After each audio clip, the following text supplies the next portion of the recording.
Ici, Londres. Veuillez écouter tout d'abord quelques messages personnels.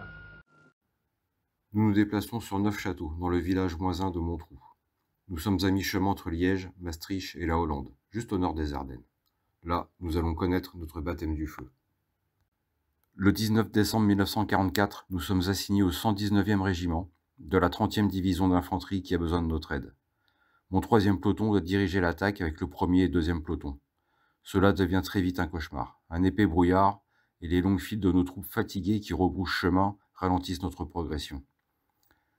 Lors de notre passage, un gars nous crie « Vous êtes fous d'y aller, c'est un massacre, un bain de sang. Les chars allemands sont toujours là. » Lorsque notre colonne atteint l'avant des troupes, à côté de la gare de Stoumont, mon ami Powers est avec son chargeur, la tête hors de l'écoutille de la tourelle, et il repère un blindé ennemi. Sans hésiter, le tireur envoie un obus qui frappe le char en ricochant vers le bas. Un coup de chance, quand on connaît l'épaisseur de l'armure d'un Panzer. Celui-ci explose et éclate dans les flammes. Quelques minutes plus tard, mon ami Powers repère un char. Le tireur tire le premier coup, mais il ricoche sur la tourelle et va exploser plus loin. Et soudain, le canon ne fonctionne plus. Par radio, le tireur demande à un sergent, qui est à bord d'un M36, de tirer avec son canon de 90 mm sur le Panzer.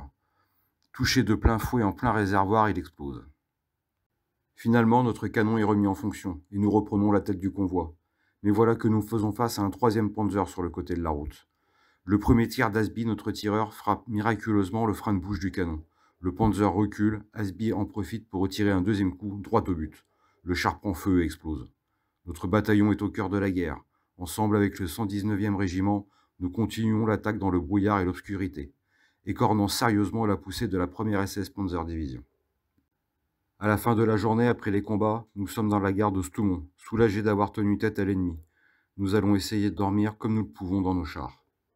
Quelque temps plus tard, nous sommes à Spa, et nous faisons face à un monstre. Nous découvrons que c'est un tigre royal. Nous ne savons pas comment l'éliminer. On sait bien que lui tirer dessus ne servira à rien, on ne va pas le détruire avec un tir direct. Il reste à utiliser beaucoup de fumigène et faire un écran de fumée. Une fois qu'on tournait, nous l'avons frappé par l'arrière et sur les côtés. Quand le char a explosé, un photographe de Light Magazine est sur place. Il prend plusieurs photos et filme le tigre royal détruit. Ces images sont diffusées aux États-Unis. Un de mes cousins les voit pendant les actualités au cinéma. Il est sûr que c'est moi debout sur le char. Et c'était bien moi.